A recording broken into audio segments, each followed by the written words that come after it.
Fucus, last but not least. Full moon right around the corner, June 3rd, the strawberry moon. And Fucus, today we're taking a look at what these lunar energies are revealing about love. That could mean platonic love, romantic love, love of yourself, love of a job. And let's get into your reading of Fucus.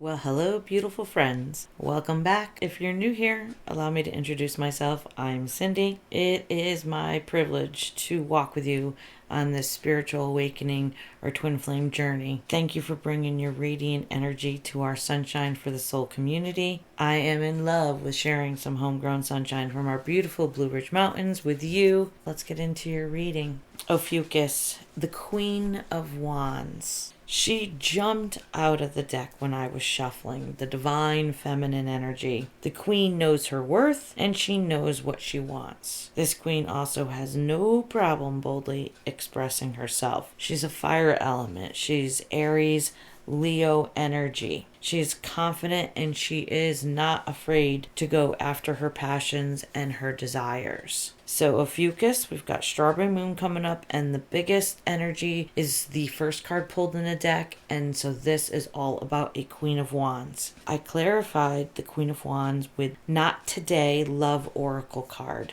This is someone avoiding a conversation, a call, avoiding a person. Doesn't want to deal with the hurt anymore, so they're just avoiding the situation altogether. And I assume it is about this Queen of Wands. But let's dig in here. Let's ask, avoiding a conversation with who or about what? The next card out is the Star card. And a Star card only comes after a Tower.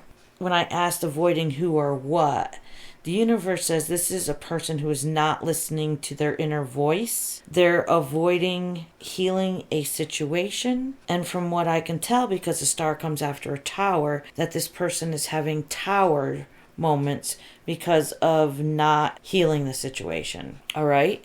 About this Queen of Wands. So we're going down the rabbit hole here. Hang on tight, Fucus. So I clarified the Star card with Sunglasses Love Oracle. That's watching, looking, stalking. So even though this person is avoiding a conversation with this Queen of Wands, and even though he's not listening to his inner voice, he's avoiding healing the situation, he's having Tower moment, he's still watching her. He's fixated on her. He can't keep his eyes off her. He's like mesmerized.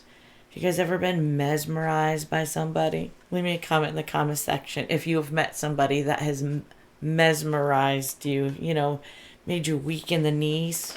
I was just sitting here cracking up thinking about how this energy is, mesmerized with this Queen of Wands. And the first thing that came to my mind was watching a car crash or somebody crash on a dirt bike or, take a digger. And you don't really want to watch it, but you kind of can't keep your eyes away. So I think that's what this energy is feeling like when he's watching the Queen of Wands. He's like, he just can't not look. All right, so Fucus, I'm kind of curious on what this Tower moment was for this, let's just call this character the Not Today character. The character that's avoiding this conversation. So to clarify this Tower, what's the Tower? I pulled an 8 of Pentacles in the reverse and a Knight of Pentacles in the reverse. So the 8 of Pentacles in the reverse is an energy about vanity or ego. Maybe this Tower is getting this ego chopped down a little bit, coming down a few notches on this Not Today character. And then you've got the Knight of Pentacles in reverse, and this is, being selfish or cold, focusing solely on the material aspects of life, not allowing any time in for love, kind of using work as an excuse not to put the time in to an SP, special person. Looks like not because they don't desire a connection, but because maybe they weren't willing to sacrifice anything in order to have it. So, the universe doesn't just hand you your desires. You have to kind of work for them. You have to show you're willing to surrender the ego and your need to control everything. You have to demonstrate faith in yourself. We obtain abundance by aligning with it, by clearing out and allowing everything to flow. That's how we manifest our desires. And this not today character that's avoiding this Queen of Wands, he put himself into this tower moment. And a tower moment the tower is when everything burns down around you. That's where your fears and your doubts are. And then they do get released because everything just comes crumbling down. And in this case, I think a character was in his ego. He was thinking things analytically with his head rather than being able to tap into his heart. We're responsible for our choices and our inactions. And maybe this character seems to be being taught a lesson from the universe. If you're gonna be selfish and you're gonna live your life by ego and not by heart, be prepared for the inevitable lessons that lie ahead as a result of your actions. Because living selfishly and living in ego results in hurting other souls. Because that's low energy. That's not healed energy. And we are all there at one point in our lives, and we're learning. We're all works in progress. So forgive yourselves. But, if you don't clear this out, you keep recycling, you keep repeating the same lesson over and over again. You keep having the same relationships, the same people come into your life over and over again. And if you can look back and go, wow, yeah, look at, that's 1, 2, 3 of my relationships were almost the same identical person. Well, that's the universe trying to show you something and you're not getting it. So you keep repeating it. Now, this Knight of Pentacles in the reverse, it seems like he sees the error of his ways. He avoided a conversation with this Queen of Wands. He continued to watch her and probably went through tower moment after tower moment, all because of his ego and acting selfishly. He didn't listen to his higher self or what the universe was gifting him. So he's, if you're the not today character, this Knight of Pentacles, you want to know, well, what was the universe gifting me? Well, he was gifting you your intuition, which you have to learn how to pay attention to and listen to. And he was gifting you something that you were obviously manifesting, which was a significant person in your life. And a Queen of Wands is nothing to snoot your nose at. I'm curious to find out what happens with this Knight and what happens to this Queen. So the first card I pulled for clarification on this Knight is the Strength card in the reverse. And the Strength card in the reverse is he is still trying to find the strength. That fear is blocking him. He's got some self-doubt. And the next card out was the 9 of Swords in reverse. So what happens to this Knight is that he needs to find the strength to release these fears, these deeply anchored fears that come from core wounds of either abandonment, rejection, or low self-worth. Most of us come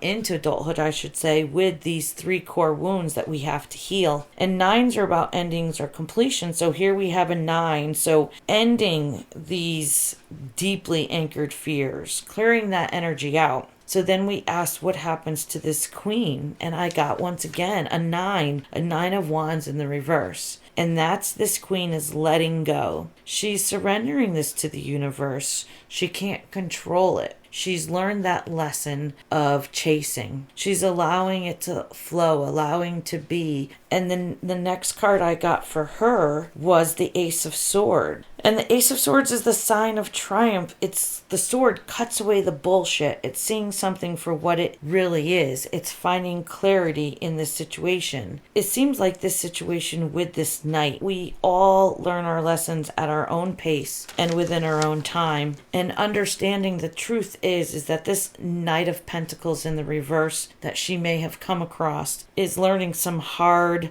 lessons. Some lessons about ego. Some lessons about trusting and listening to your intuition. Some lessons about not exerting so much control over your life and releasing and letting the energies flow. So I asked, will this character connect with the Queen of Wands again And, you know, it really comes down to if he finds the strength, if he can get past his fears. You know, is he stepping through that door, stepping out of your comfort zone? You know, what's on the other side is beyond your wildest dreams. It seems so scary to take that step, to push past that whisper in your ear, that beckoning saying you're going to fail, you're going to get rejected, this is going to go and burn up, it's going to be a dumpster fire just like the last time. That's the ego. And when we can snuff out those emotions that pop up and we can just let them pass and we can move forward out of our comfort zone and into a situation that the universe is obviously leading this character to. If this is you, go for it, man. If you are feeling the energy coming of maybe an Ophiuchus character coming your way, you know, I was really getting into this reading. It was kind of leaving me on the edge of what this character was going to do. And, you know, it is a cliffhanger. I'm sorry, but everybody's got free will. And if this character can find the strength and he can get past his fears, it seems like that Queen of Wands in him could really have something special. So if you like this reading, if it resonated with you, please share, subscribe, and like. Connecting your beautiful energy with sunshine for the soul is awesome. And look forward to seeing you in your next reading. Peace.